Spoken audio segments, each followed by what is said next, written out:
Hello दोस्तों, अगर आप भी HSSC ग्रुप डी का फॉर्म घर बैठे ऑनलाइन भरना चाहते हैं तो यह वीडियो आपके लिए है। वीडियो को स्किप करके ना देखें, चाहे आप कोई भी वीडियो देखें स्किप करके ना देखें, नहीं तो आपको अच्छे से समझ नहीं आएगा और आप अपना फॉर्म है प्रॉपर तरीके से नहीं भर पाएंगे। इस वीडियो में मैं आपको बिना गलती किए फॉर्म है कैसे भरना है step by step form fill करके आपको दिखाने वाला हूँ।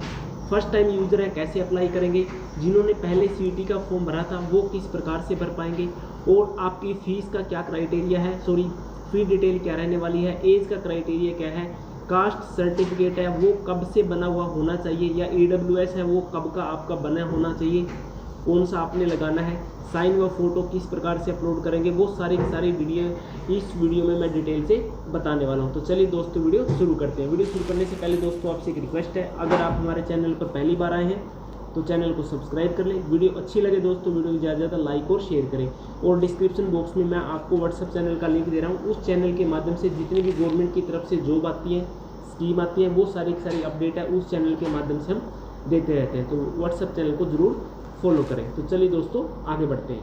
नोटिफिकेशन है वो 18 जून को आया था, और जो स्टार्टिंग है 19 जून से फॉर्म स्टार्ट हो चुके हैं, और इसकी लास्ट डेट है दोस्तों 3 जुलाई रहने वाली है, और 11:59 तक आप अपना ऑनलाइन फॉर्म भर सकते हैं। जो इसकी क्लोजिंग डेट है दोस्तों फ़ी डिपॉजिट करने की वो 6 जुलाई रहने वाली है।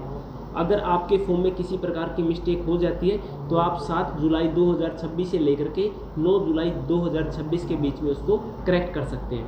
BCA BCB EWS सर्टिफिकेट जो अपलोड करना है वो आपका 1 अप्रैल 2026 के बाद, और जो क्लोजिंग डेट है उससे बीच में आपका यानी कि उससे पहले आपका बना हुआ होना चाहिए, वो आप यहाँ पे अपलोड कर सकते हैं। इसके बाद DSC या फिर OSC का अगर आपका सर्टिफिकेट है वो आपके पास 13 नवंबर 2024 के बाद का, और जो क्लोजिंग डेट होगी फॉर्म भरने की उससे पहले का आपके पास बना हुआ होना चाहिए, वो आप यहाँ पे अपलोड कर सकते हैं। उसके बाद यहाँ पे देखिए new user registration for group D 05/2026, यहाँ पे न्यू यूज़र है जो रजिस्ट्रेशन कर सकते हैं। ठीक है, यहाँ पे एग्जिस्टिंग यूज़र है उस पर क्लिक करके कर सकते हैं। यहाँ पे जैसे कंफर्म करेंगे, कंफर्म करने के बाद हमें क्या करना है, यहाँ पे जितनी भी इंस्ट्रक्शन है वो मैंने आपको बता दी है, किस प्रकार से फ़ोटो और जो कास्ट है वो आपको कौन सा अपलोड करना है। आगे मैं ये भी बताऊँगा फ़ोटो किस प्रकार से अपलोड करेंगे। उसके बाद यहाँ पे सारी डिटेल रीड करने के बाद डिक्लेरेशन पे क्लिक करेंगे। एक्सेप्ट करने के बाद हमारे सामने मोबाइल नंबर एंटर करना है, फिर OTP सेंड करना है, फिर यहाँ पे मेल ID, फिर OTP फिल करने के बाद यहाँ पे एक अपना पासवर्ड क्रिएट कर लेना है, जैसे यहाँ पे दिया हुआ है, जैसे कैपिटल लेटर बाकी स्मॉल लेटर लोअर केस और अपर केस में होने चाहिए, और यहाँ पे कैप्चा फिल करेंगे और रजिस्टर एंड प्रोसीड वाले ऑप्शन पे क्लिक कर देंगे। जैसे क्लिक करेंगे तो हमारा रजिस्ट्रेशन सक्सेसफुली हो जाएगा। उसके बाद एग्जिस्टिंग यूज़र और ग्रुप डी यहाँ पे क्लिक करेंगे, जो हमने मोबाइल रजिस्टर किया मोबाइल एंटर करेंगे, पासवर्ड एंटर करेंगे, कैप्चा फिल करेंगे, लॉगिन कर लेना है। जो पहले CET का फॉर्म फिल किया था यहाँ पे 3rd नंबर पेज दिया है, जो एग्जिस्टिंग यूज़र है फॉर ग्रुप C 01/2025 वो यहाँ से अप्लाई कर सकते हैं। यहाँ पे जो अपना मोबाइल नंबर रजिस्टर था वो फिल करेंगे, पासवर्ड याद है तो यहाँ पे फिल कर लेंगे, नहीं तो यहाँ से फॉरगेट कर सकते हैं। उसके बाद कैप्चा फिल करेंगे और लॉगिन वाले ऑप्शन पे क्लिक कर लेना है। तो चलिए मैं यहाँ पे जिन्होंने पहले CET का फॉर्म दिया था वो मैं आपको बता देता हूँ, सेम प्रोसेस रहने वाली है, कोई खास डिफरेंस नहीं है। अब यहाँ पे मोबाइल नंबर एंटर करके लॉगिन कर लेंगे तो हमारे सामने कुछ इस प्रकार का पेज खुल के आ जाएगा। यहाँ पे पहले दिखा दी कि आपने CET का अप्लाई किया था, हमारा CET का रजिस्ट्रेशन नंबर आ जाएगा। उसके बाद हमारी डेट ऑफ बर्थ, हमारा नेम, मोबाइल नंबर यहाँ पे शो हो जाएगा। उसके बाद हमें क्या करना है, स्क्रॉल डाउन करके थोड़ा नीचे आएंगे तो हमारा name, date of birth, father name, mother name सब यहाँ पे ऑटोमेटिक फैच हो जाएगा। अगर यहाँ पे पहले कोई गलती हो गई थी यहाँ पे आप करेक्ट भी कर सकते हैं। ठीक है, उसके बाद अपना आधार कार्ड नंबर यहाँ पे चेक कर लेंगे, और नीचे आपका आधार कार्ड ऑलरेडी अपलोडेड मिलेगा। अगर अपलोड नहीं है तो यहाँ पे चूज फाइल वाले ऑप्शन पे क्लिक करके आप अपना आधार कार्ड अपलोड कर सकते हैं। उसके बाद यहाँ पे अगर आप ब्रदर सिस्टर ट्विन है और आप CET के लिए अप्लाई कर रहे हैं तो यहाँ पे यस करेंगे, नहीं तो आप यहाँ पे नो करके आगे बढ़ जाएंगे। उसके बाद अपना जेंडर है यहाँ पे देखो ऑलरेडी सिलेक्टेड है। उसके बाद मैरिड या अनमैरिड वो आपने सेलेक्ट कर लेना है, जैसे आप न्यू यूज़र के तौर पे अप्लाई करेंगे। यहाँ पे कोई भी आइडेंटिफिकेशन मार्क फिल करना है और सेव एंड नेक्स्ट वाले ऑप्शन पे क्लिक कर लेना है। क्लिक करने के बाद हमारे सामने स्टेट चूज़ करने का ऑप्शन आ जाएगा, यहाँ से अपना राज्य है वो चूज़ कर लेना है, फिर अपना ज़िला चूज़ करेंगे, उसके बाद अगर आप ग्रामीण एरिया में रह रहे हैं तो रूरल चूज़ करेंगे, अगर शहरी एरिया में रह रहे हैं तो अर्बन चूज़ करेंगे। उसके बाद यहाँ पे कोई हाउस नंबर, बिल्डिंग नंबर, कोई फ्लोर जो भी है आपके आधार कार्ड में एड्रेस उसके अकॉर्डिंग फिल कर लेना है। नियर लैंडमार्क, स्ट्रीट या रोड कोई लेन है तो वो फिल कर लेंगे। एरिया नेम में कोई कॉलोनी का नेम, वार्ड नंबर या नगर है वो यहाँ पे फिल कर लेना है। उसके बाद सेक्टर नंबर है वो फिल कर लेंगे। अपने अकॉर्डिंग जो जो डिटेल है अपने एड्रेस पार्ट में 1 बाय 1 आपको फिल कर लेनी है। मैं यहाँ पे साथ ही फिल कर देता हूँ।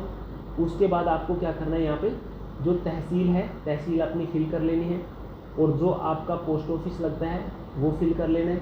उसके बाद जो आपका सिटी या टाउन है वो फिल करेंगे, और आपको जो अपने एरिया का पिन कोड है वो यहाँ पे फिल कर लेना है। उसके बाद यहाँ पे लिखा हुआ है if permanent address same as correspondence address, अगर सेम है तो यस करेंगे, अगर डिफरेंट है तो नो करके नीचे आप अपना परमानेंट एड्रेस फिल कर सकते हैं। यहाँ पे ये यस कर देता हूँ। उसके बाद स्क्रॉल डाउन करके थोड़ा नीचे आएंगे। नीचे आने के बाद सेव एंड नेक्स्ट वाले ऑप्शन पे हमें क्लिक कर लेना है। तो ये वाला स्टेप भी हमारा कंप्लीट हो गया। उसके बाद हमें क्या करना है, नेक्स्ट करेंगे। नेक्स्ट करने के बाद यहाँ पे जो हमारा नेक्स्ट है, आर यू हैव डोमिसाइल या बोनाफाइड सर्टिफिकेट, आपके पास अगर डोमिसाइल सर्टिफिकेट है तो यस करेंगे, नहीं है तो नो करेंगे। यहाँ पे यस करने के बाद डोमिसाइल का सर्टिफिकेट नंबर, कब इशू हुआ था वो डेट, किस यानी कि जो अथॉरिटी है जिन्होंने इशू किया उनका नेम, और यहाँ पे अपलोड करना है। चलिए मैं यहाँ पे फिल करके अपलोड कर देता हूँ। उसके बाद यहाँ पे जैसे प्रिंट करेंगे, प्रिंट करके जो आपने अपलोड किया उसका यहाँ पे आपको प्रिंट आउट शो हो जाएगा। आप यहाँ पे क्रॉस चेक कर सकते हैं। सेम डिटेल नीचे दी हुई है। आपको दोबारा से फिर अपना जो डोमिसाइल का जो नंबर है वो फिल करना है, डेट इशू हुआ है जो फिल करनी है। उसके बाद अथॉरिटी जो नेम है जिन्होंने इशू किया है, जैसे नायब तहसीलदार मैंने फिल कर दिए, फिल करके आगे बढ़ जाना है। उसके बाद यहाँ पे आ जाएगा कि क्या आपकी कैटेगरी है, EWS है, SC है, BC है, तो वो यहाँ अपने अकॉर्डिंग चूज़ कर लेंगे। और उसके बाद जो हमारा कास्ट सर्टिफिकेट है वो हमें यहाँ पे नंबर फिल करेंगे, हमारी कब इशू है उसकी डेट फिल करनी है, कहाँ से यानी कि किस अथॉरिटी का नेम है जो इशू करने वाले हैं उनका अथॉरिटी का नेम, और यहाँ पे अपलोड करके प्रिंट करके हम चेकआउट कर सकते हैं कि हमारा कास्ट सर्टिफिकेट सही अपलोड हुआ है। जैसे यहाँ पे देखो 19 जून 2026 को ही मैंने कास्ट सर्टिफिकेट बनाया है, वो मैंने अपलोड कर दिया यहाँ पे। यानी कि हमारा 1 अप्रैल 2026 के बाद का कास्ट सर्टिफिकेट होना चाहिए SC BC के लिए, EWS के लिए, और DSC के लिए मैंने आपको 24 नवंबर वो आपको मैंने बता दिया। ठीक है। उसके बाद फिल करने के बाद यहाँ पे अगर आप किसी प्रकार के कॉन्ट्रैक्ट या एडोब पे वर्क कर रहे हैं तो यस करेंगे, नहीं तो यहाँ पे नो कर लेंगे। उसके बाद यहाँ पे एक्स सर्विसमैन हैं तो यस करेंगे, नहीं तो नो करेंगे। उसके बाद डिपेंडेंट ऑफ फ्रीडम फाइटर हैं तो यस करेंगे, नहीं तो नो। उसके बाद फिजिकली हैंडीकैप हैं तो यस करेंगे, नहीं तो आपको नो फिल करके आगे बढ़ जाना है। उसके बाद एलिजिबल स्पोर्ट्स पर्सन अगर किसी प्रकार का आपके लागू होता है तो यस करेंगे, नहीं तो नो। उसके बाद do you have any criminal case, किसी प्रकार की आपके अगेंस्ट कोई FIR वगैरह लॉन्च हुई है तो यस करेंगे, नहीं तो यहाँ पे नो करके सेव एंड नेक्स्ट वाले ऑप्शन पे क्लिक कर लेना है। तो हमारा ये वाला स्टेप भी कंप्लीट हो गया। अब हमारा स्टेप है एजुकेशन क्वालिफिकेशन। यहाँ पे 10th पे क्लिक करेंगे। जैसे हिंदी संस्कृत थी आपके पास, ठीक है, वो फिल कर सकते हैं हम यहाँ पे। जैसे 10वीं परसुइंग विद हिंदी संस्कृत है तो अपने अकॉर्डिंग यहाँ पे क्वालिफिकेशन फिल करेंगे। यहाँ पे जिस बोर्ड से आपने 10वीं पास की है वो फिल करेंगे। 10वीं में हिंदी थी, संस्कृत थी, वो यहाँ पे आप सब्जेक्ट है चूज़ कर सकते हैं। आपका पासिंग ईयर क्या है वो यहाँ से सिलेक्ट कर लेना है। रोल नंबर फिल करना है, और जो आपकी परसेंटेज ऑफ मार्क्स हैं 10th में वो फिल करेंगे, और यहाँ पे अपनी 10th की मार्कशीट अपलोड कर देनी है। अपलोड करने के बाद यहाँ पे प्रिंट करेंगे तो यहाँ पे आपको शो हो जाएगा कि आपका सर्टिफिकेट सही अपलोड हुआ है या नहीं। ठीक है। उसके बाद name as per matriculation, matric के अनुसार आपका जो नेम है वो यहाँ पे फिल करना है। फिर आपको डेट ऑफ बर्थ फिल करनी है। फिल करने के बाद हमें क्या करना है, नेक्स्ट वाले स्टेप में आ जाना है। जैसे अगर आप +2 ऐड करना चाहते हैं, ग्रेजुएशन है, पोस्ट ग्रेजुएशन है, जो भी आप यहाँ पे ऐड करना चाहते हैं अपनी क्वालिफिकेशन, तो आप यहाँ पे 1 बाय 1 है ऐड कर सकते हैं। जैसे स्कूल का नेम, उसके बाद जो आपने कोर्स किया है, जैसे 12th में आर्ट साइड है या 12th की है, ITI की है, ग्रेजुएशन की है, वो यहाँ पे सिलेक्ट कर लेना है। स्ट्रीम में आर्ट है, मेडिकल है, नॉन मेडिकल है, वो फिल करेंगे। उसके बाद अपना passing year, roll number, duration मतलब कितने साल का जो कोर्स था। ITI 2 साल की है तो 2 साल फिल करेंगे, 1 साल की है तो 1 साल फिल करेंगे। उसके बाद यहाँ परसेंटेज फिल करेंगे, और यहाँ पे अपलोड करके यहाँ पे click here to enter new add करके आगे हम 1 बाय 1 क्वालिफिकेशन ऐड कर सकते हैं। जैसे मैं यहाँ पे 10वीं ऐड कर दी है, +2 ऐड कर दिया, अब मैं यहाँ पे ग्रेजुएशन है वो यहाँ पे ऐड कर देता हूँ। अगर और आपको ऐड करनी है तो यहाँ ऐड अनदर सर्टिफिकेट का ऑप्शन है, यहाँ पे ऐड करके 1 बाय 1 ऐड कर सकते हैं। ऐड होने के बाद सेव एंड नेक्स्ट वाले ऑप्शन पे आपको क्लिक कर लेना है। ये वाला स्टेप भी हमारा कंप्लीट हो गया। अब हम नेक्स्ट स्टेप पे आ जाते हैं दोस्तों। यहाँ पे देखिए हमारी रीसेंट फ़ोटो और सिग्नेचर अपलोड करने हैं, जो कि साइज़ है 20 KB से 200 KB के बीच में आपका होना चाहिए। फ़ोटो है जो आपकी 6 महीने से ज़्यादा पुरानी नहीं होनी चाहिए, और फ़ोटो पे आपके नेम लिखा होना चाहिए, और आपकी वहाँ पे जिस तारीख को आप फॉर्म फिल कर रहे हैं वो तारीख आपके लिखनी है फ़ोटो पे। यहाँ पे मैं अपलोड कर देता हूँ फ़ोटो और सिग्नेचर। मैं आपको दिखाऊँगा भी किस प्रकार से आपको, देखिए यहाँ पे फिल करना है। सबसे पहले नेम, फादर नेम, कहाँ का निवासी ऑफ रेजिडेंस ऑफ यहाँ पे फिल कर लेना है। और यहाँ पे लिखा हुआ कि हमने सारी की सारी जो एडवर्टाइज है वो कंप्लीट अच्छे से पढ़ ली है, वो सारी की सारी आप दोबारा से यहाँ से पढ़ सकते हैं। अगर आपने पहले CET क्वालिफाई किया था तो वहाँ पे नीचे कॉलम दिया हुआ है, वहाँ पे CET का आप अपना रजिस्ट्रेशन नंबर दे सकते हैं। नहीं तो इसको कम्प्लीटली आपको name, father name, residence of लिख करके, और नीचे जो आपको सिग्नेचर का ऑप्शन है वहाँ पे सिग्नेचर करके आपको इसकी डेट फिल करके यहाँ पे CET का रजिस्ट्रेशन नंबर एंटर कर सकते हैं आप, ठीक है।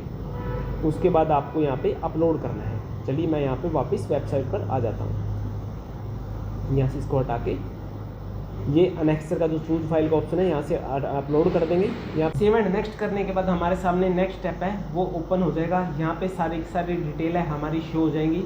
यहाँ से एक बार आप अपनी सारी की सारी डिटेल चेक कर सकते हैं। Name, father name, DOB, mobile number, mail ID, आपका आधार कार्ड का नंबर, आपका डोमिसाइल, आपका कास्ट सर्टिफिकेट, आपकी 10वीं 12वीं या जो भी क्वालिफिकेशन है वो सारी की सारी आपने अच्छे से फिल किया है, एड्रेस अच्छे से फिल किया है, वो सारी की सारी डिटेल है क्रॉस चेक कर लेनी है। अगर यहाँ पे किसी प्रकार की मिस्टेक हो जाती है तो यहाँ पे नीचे एडिट का ऑप्शन है, वहाँ पे आप एडिट करके इसको ठीक कर सकते हैं। उसके बाद यहाँ पे देखिए वेरीफाइड का ऑप्शन है और क्लिक हेयर टू व्यू, यहाँ से व्यू करके आप देख सकते हैं। देखिए दोस्तों फ़ोटो इस प्रकार से होनी चाहिए, वाइट बैकग्राउंड, यहाँ पे आपका नेम लिखा हुआ, डेट लिखी हुई, इस प्रकार से अपलोड करनी है। यहाँ पे आपके सिग्नेचर है, यहाँ पे क्लिक करके चेक कर सकते हैं। उसके बाद आधार है अपलोड किया हुआ, चेक कर सकते हैं। तो 1 बाय 1 आप अपना चेक कर सकते हैं। 10वीं 12वीं, कास्ट, डोमिसाइल जो जो आपने अपलोड किया है, यहाँ पे क्लिक हेयर करने के बाद आप अपना चेकआउट कर सकते हैं। उसके बाद आई हैव वेरीफाइड वाले ऑप्शन पे सामने हमने क्लिक कर देना है और सारी की सारी चीज़ें वेरीफाइड कर देनी है।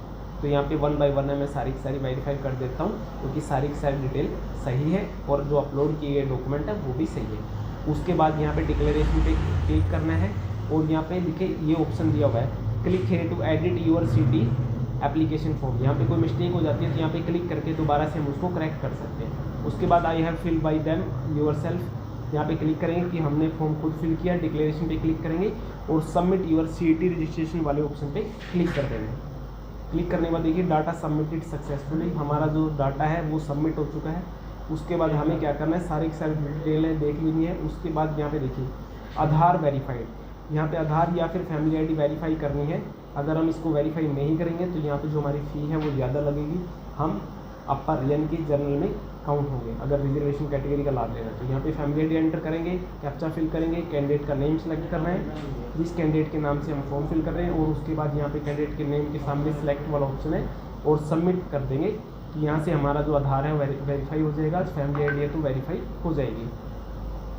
वेरीफाई करने के बाद यहाँ पे बैक वाला ऑप्शन है, यहाँ पे क्लिक करेंगे। क्लिक करने के बाद फिर स्क्रॉल डाउन करके हमें नीचे आना है। नीचे आने के बाद यहाँ पे देखिए हमारा वेरीफाई हो गया है। अब हमें क्या करना है, सबमिट वाले ऑप्शन पे क्लिक कर देना है। जो न्यू यूज़र है उनका यहाँ पे फ़ी पे करने का ऑप्शन आएगा, उनको उस पर क्लिक करके अपनी फ़ी है पे कर देनी है, ठीक है। और आपको आधार या फैमिली ID अगर आप हरियाणा के निवासी हैं तो ये ज़रूर आपको वेरीफाई करनी है। उसके बाद फ़ी पे करेंगे। फ़ी पे करने के बाद आपको सबमिट वाले ऑप्शन पे क्लिक कर लेना है। सबमिट करने के बाद हमारे सामने क्या है, कुछ इस प्रकार का पेज खुल के आ जाएगा। यहाँ पे हमें क्या करना है, देखिए यूर एप्लीकेशन फॉर्म यहाँ पे लिखा हुआ इनकम्प्लीट है। You are requested to download the application form, sign every page, यानी कि आपको रिक्वेस्ट की जाती है कि आपने सारा का सारा जो फिल किया है फॉर्म उसको डाउनलोड करना है और हर पेज पे अपने साइन करने हैं और साइन करने के बाद उसको स्कैन करके दोबारा से अपलोड करना है। यहाँ पे देखिए डाउनलोड एप्लीकेशन फॉर्म वाले ऑप्शन पे क्लिक करेंगे। अगर आप यह है डाउनलोड करके फॉर्म सिग्नेचर करके अपलोड नहीं करते तो आपका फॉर्म है रिजेक्ट कर दिया जाएगा। तो यहाँ पे ये चीज़ आपको ध्यान रखनी है। डाउनलोड करने के बाद कुछ इस प्रकार का इंटरफेस आएगा। इसका हमने प्रिंट आउट ले लेना है और यहाँ पे बॉक्स दिया हुआ है, मैं आपको दिखा देता हूँ। हर प्रिंट के जो नीचे है एक बॉक्स है, उस बॉक्स के अंदर आपको सिग्नेचर करने चाहिए। यहाँ पे बॉक्स है और यहाँ पे हमें सिग्नेचर कर लेनी है। ऐसे ही सेकंड पेज में मिलेगा, ऐसे ही थर्ड पेज में मिलेगा। सभी पे साइन करके आपको क्या करना है, इसका इकट्ठा एक PDF बना लेना है। PDF बनाने के बाद यहाँ पे चूज फाइल पे क्लिक करेंगे और अपने जो PDF बनाया है उसको यहाँ पे अपलोड कर देना है। ठीक है, अपलोड करने के बाद यहाँ पे अपलोडेड साइन एप्लीकेशन फॉर्म यहाँ पे हमें क्लिक कर देना है। क्लिक करने के बाद तभी हमारा जो फॉर्म है फाइनल सबमिट होगा। दोस्तों ये आपको ध्यान रखना है, किसी प्रकार की मिस्टेक नहीं करनी है। कई बार क्या होता है हम अधूरा फॉर्म छोड़ देते हैं। ठीक है, अब यहाँ पे देखिए लिखा आ गया था आपका कंप्लीट हो गया है। इस प्रकार से दोस्तों आप अपना फॉर्म फिल कर सकते हैं। यहाँ से व्यू करके भी आप अपना फॉर्म चेक कर सकते हैं। और यहाँ पे देखिए लिखा गया your application form for CET has been successfully submitted. किसी प्रकार का डाउट रहता है आप मुझे कमेंट कर सकते हैं। वीडियो अच्छी लगे दोस्तों वीडियो ज़्यादा लाइक करें, शेयर करें। चैनल पर पहली बार आए हैं तो चैनल को भी सब्सक्राइब कर लें। इसी प्रकार की अपडेट हम आप तक लेकर आते रहते हैं। मिलते हैं किसी नेक्स्ट अपडेट में, तब तक के लिए जय हिंद।